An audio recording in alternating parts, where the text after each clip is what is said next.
क्या आप जानते हैं कुछ नंबर हमारे दोस्त होते हैं और कुछ नंबर हमें धोखा दे देते हैं।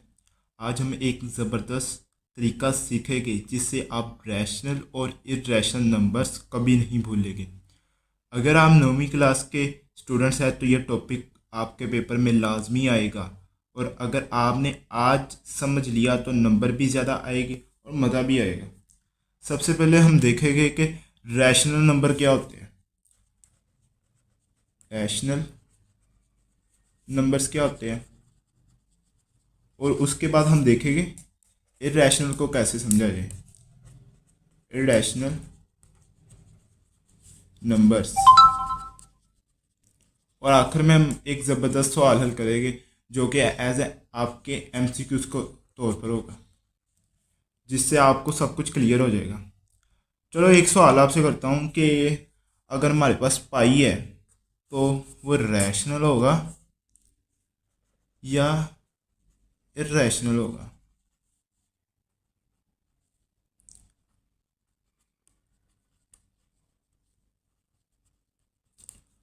और वीडियो के आखिर में चेक करना कि तुम्हारा जवाब सही था या गलत।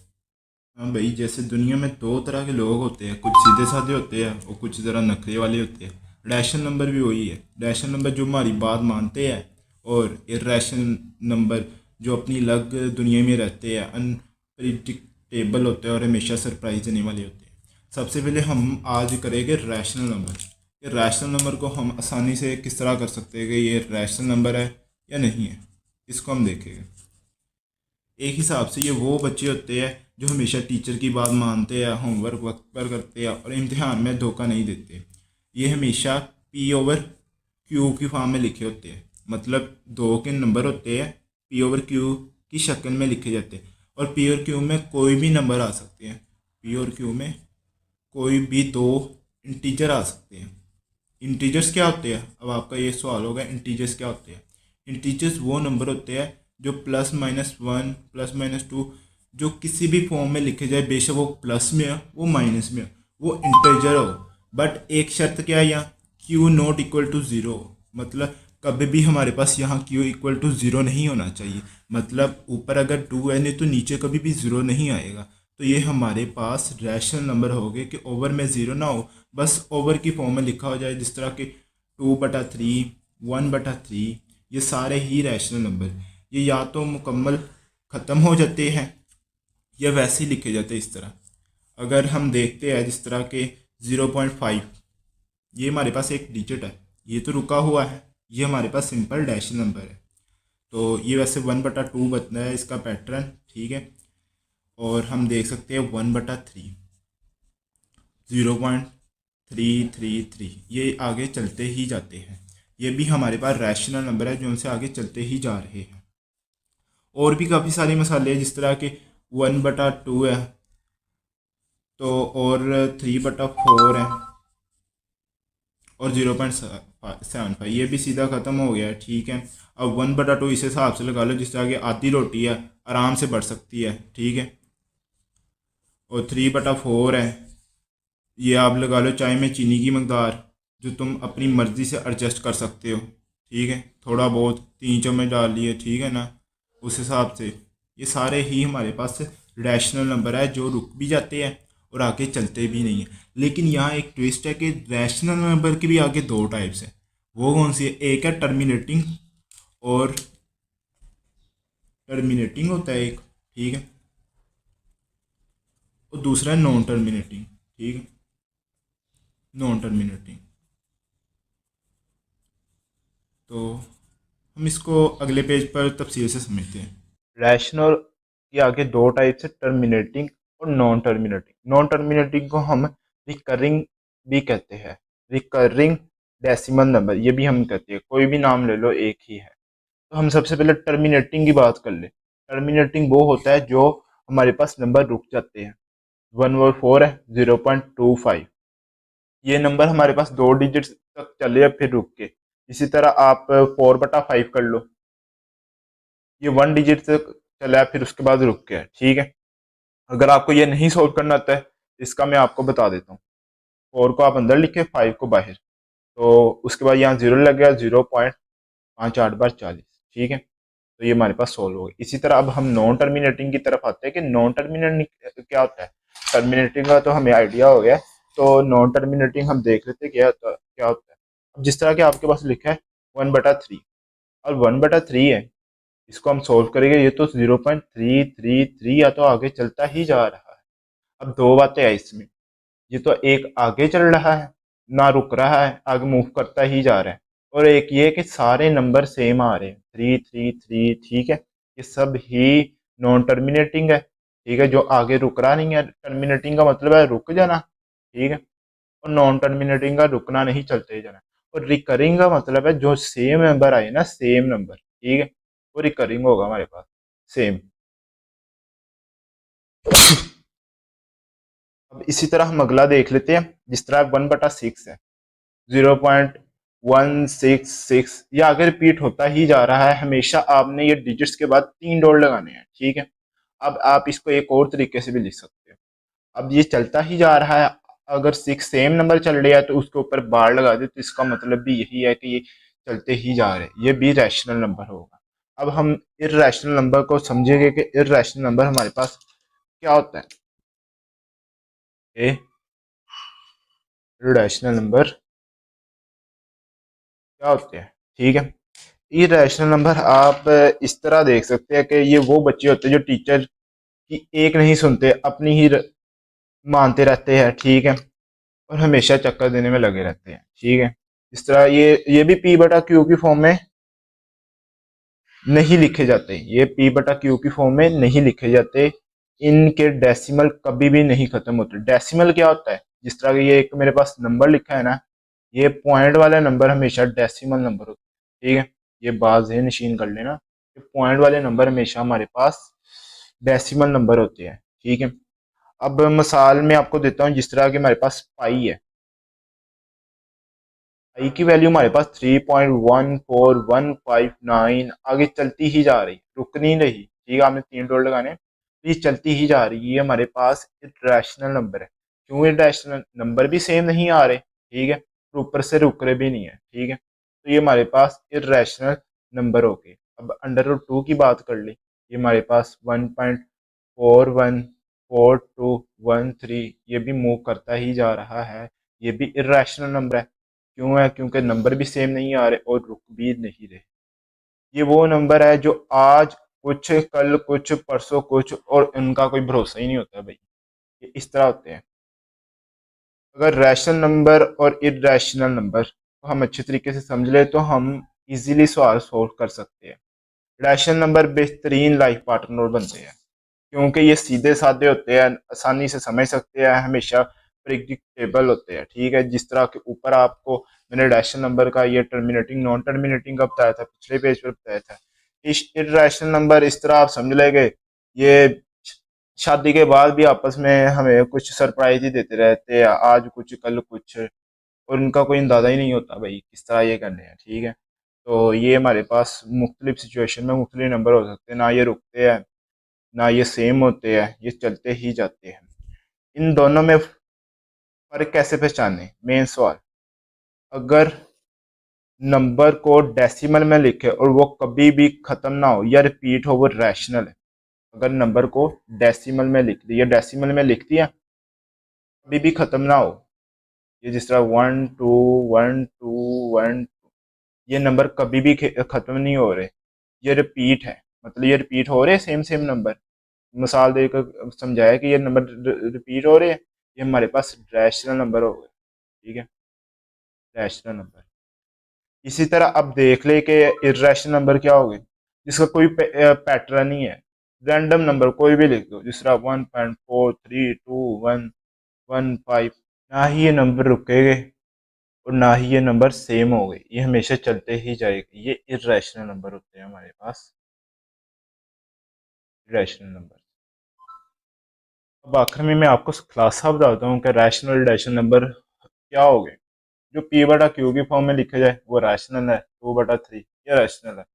जो P/Q की फॉर्म में ना लिखे जाए वो इरेशनल है, जिस तरह के अंडर रूट 2 है, ये P/Q की फॉर्म में नहीं लिखे जाते हैं, ठीक है, इस फॉर्म में नहीं लिखे जाते, ये इस फॉर्म में लिखे जाते हैं।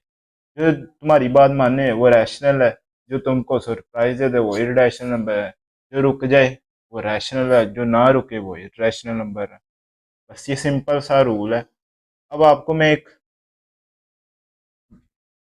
चैलेंज देता हूँ। अब बताओ तुम्हारी क्लास के कौन से रैशनल और कौन इरेशनल नंबर है। ध्यान से लिखना कहीं आपसे नाराज ना हो जाए। बाकी अब हम एक्सरसाइज की तरफ चलते हैं। एक्सरसाइज में कौन से सवाल हमने करने हैं, कौन से किस तरह, ये तो बहुत सिंपल है।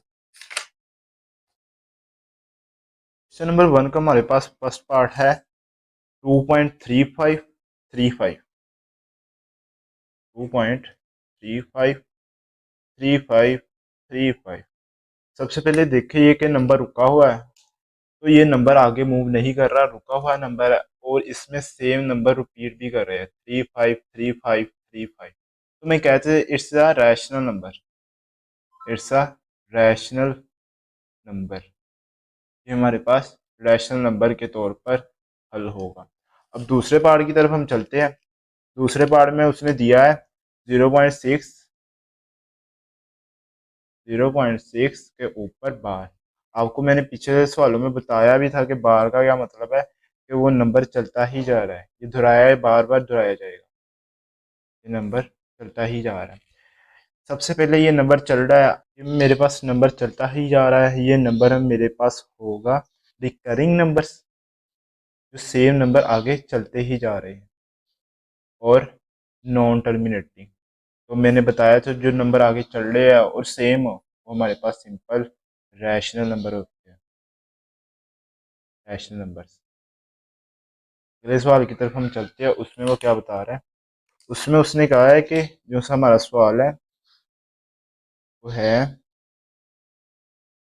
2.23667, और ये नंबर रुके भी नहीं हो रहे, आगे चलते ही जा रहे हैं। सबसे पहले देखिए ये नंबर रुके हुए हैं नहीं, ये चलते ही जा रहे हैं, आगे चलते ही जा रहे हैं, और ये नंबर सेम भी नहीं है, तो कह सकते हैं कि इट्स अ इर्रेशनल नंबर, क्योंकि इनका कोई मुकर्रर पैटर्न नहीं है जिस हिसाब से हम बता सके। तो अगले पेज में हम क्वेश्चन नंबर 4 करते हैं। पार्ट 4 दिया उन्होंने √7 जो बनता है 2.6457, ये आगे चलते ही जा रहे हैं क्योंकि √7 की वैल्यू आगे चलती ही जा रही है, तो ये नॉन टर्मिनेटिंग होगा और नॉन रिकरिंग, क्योंकि नंबर सेम भी नहीं है, तो देन ये इरेशनल नंबर होगा। अब ई की बात करें, ई की हमारे पास स्पेसिफिक वैल्यू होती है, ठीक है। तो ये हमारे पास 2.7881 आगे मूव डाउन करती ही जाती है, तो ये सिंपल है कि नॉन टर्मिनेटिंग नॉन रिकरिंग होगा, तो हम कह सकते हैं कि ये इरेशनल नंबर है। इसी तरह पाई, पाई को आपको मैंने स्टार्ट में बताया भी था कि आपने खुद पाई का बताना है कि क्या होता है, तो अब ये सवाल है तो हम देख लेते हैं क्या होता है। पाई की वैल्यू होती है 3.14159, आगे भी ये चलती ही जाती है, अब कैलकुलेटर के जरिए निकाल सकते हो। तो ये नॉन टर्मिनेटिंग और नॉन रिकरिंग है। अब नॉन टर्मिनेटिंग का भी आपको आइडिया, नॉन रिकरिंग का भी आइडिया, तो ये हम कह सकते हैं इरेशनल नंबर है। क्वेश्चन नंबर 7 की तरफ हम चलते हैं। तो ये 5 है। अब √11 की आपको वैल्यू नहीं पता, तो √11 की आपने वैल्यू फाइंड कर ली, इसके साथ आपने ऐड किया तो 8.31662, ये भी आगे चलती जा रही है, तो ये इरेशनल नंबर हो गए। नंबर 8 देख ले, √3 प्लस √13 है, √3 की वैल्यू आपने फाइंड कर ली कैलकुलेटर से, √13 की वैल्यू फाइंड कर ली, दोनों को ऐड किया तो ये बनेगा 5.3375, तो ये चलते ही जा रहे, तो ये रैशनल नंबर हो। अब 15/4 देख ले, 15/4 3.75, ये रुक गए हमारे पास, तो ये टर्मिनेटिंग होगा, तो हम कह सकते हैं ये रैशनल नंबर। जैसे पार्ट 10 है, ये दो तरीकों से होगा। एक तरीका ये है कि आपने एक फार्मूला पढ़ा था a-b a+b किसके इक्वल होता है, a² - b²। अब ये भी सेम है, 2 माइनस √2 2 प्लस √2, तो हम इसको इस तरह लिख सकते हैं, 2 का स्क्वायर 4 होता है। अब अंडर रूट की वैल्यू हमारे पास होती है 1/2, मतलब कि 2 की पावर ऊपर स्क्वायर पहले ही है तो 1/2 आएगा। अब 2 ऊपर है 2 नीचे, ये कट जाएगा तो 2 सिंपल आ गया, 4 - 2 किया तो 2 आ गया, तो हम ये कह सकते हैं कि ये रैशनल नंबर है। तो देन हमने नीचे सोल्व किया है दूसरे तरीके से, जिससे इरेशनल बनता है ये वाला। वो इस तरह बनता है कि √2 की वैल्यू हमने निकाल ली, यहाँ भी निकाल ली। अब यहाँ 2 माइनस √2 की वैल्यू करेंगे तो ये आती है, यहाँ 2 प्लस √2 की वैल्यू करिए तो ये आती है। दोनों को मल्टीप्लाई करते हैं तो 1.9983 बनता है। अगर देखा जाए तो राउंड करके ये बनता तो 2 ही है, लेकिन एज अ मैथ रूल के मुताबिक हम इसको इस तरह ही लिखेंगे। अब इस तरह लिखने का मतलब है कि ये नंबर सेम भी नहीं है और आगे चलते भी जा रहे, तो ये इर्रेशनल नंबर है। पीछे जो सा आपका जवाब दिया गया ना वो इर्रेशनल की सूरत में दिया गया है। तो आप ये भी कर सकते हैं, वो भी कर सकते हैं। ये भी ठीक होगा, ज़्यादा बेहतर होगा, वो भी ज़्यादा बेहतर होगा। अब आपकी मर्जी है, जो सा मर्जी कर ले, दोनों ही करेक्ट होंगे। अब आपको फाइनल सरप्राइज के एमसीक्यूज का आपका टेस्ट होगा, मैं आपको एमसीक्यूज दूंगा, आपने उनके जवाब बताने हैं। बिल्कुल इजी हो गए, तो आप देखते हैं कि करते हैं कि नहीं। मेरे पास 3 एमसीक्यूज है, अंडर रूट 16 पाई और 0.56563। अब अंडर रूट 16 का आपको मैं हिंट दे देता हूँ, 16 4 का स्क्वायर बनता है। बाकी आप पीछे से देख के थोड़े बहुत सोल्व कर लीजिएगा, कि क्योंकि अंडर रूट वाला एक और सवाल मैंने करवाया। पाई का आपको ऑलरेडी पता है, ये भी आपको पता है क्या होता है। अब ये है नया जो आप सोल्व करके मुझे बताइए। तो आज के लिए इतना ही। जो चीज़ आपको मैंने बताया वो रैशनल और इरेशनल के बारे में मैंने आपको डिटेल में बताया, ताकि आप सीखते रहे। तो ज़िंदगी में सब कुछ रैशनल हो तो मज़ा नहीं आता, थोड़ा सा इरेशनल भी होना चाहिए। जैसे आप छुट्टी के दिन होमवर्क भूल जाते हैं, ठीक है, कुछ इस तरह का भी होना चाहिए ताकि हम ज़िंदगी को मेंटेन कर सकें। तो लेकिन अगर आप चाहते हैं कि अगली वीडियो मैं भी ऐसे ही मज़े से समझाता रहूं, तो एक काम करो, नीचे वाले सब्सक्राइब के बटन को दबा दो और साथ में वो घंटी भी बजा दो, ताकि कोई नया सबक आपसे छूट ना जाए। और हाँ, अगर कुछ समझ ना आया हो तो कमेंट में ज़रूर पूछो, क्योंकि आपके सवालात के बगैर हमारा ये सीखने सिखाने का सफ़र अधूरा है। तो मिलते हैं अगली वीडियो में, तब तक के लिए सीखते रहो और आगे बढ़ते रहो।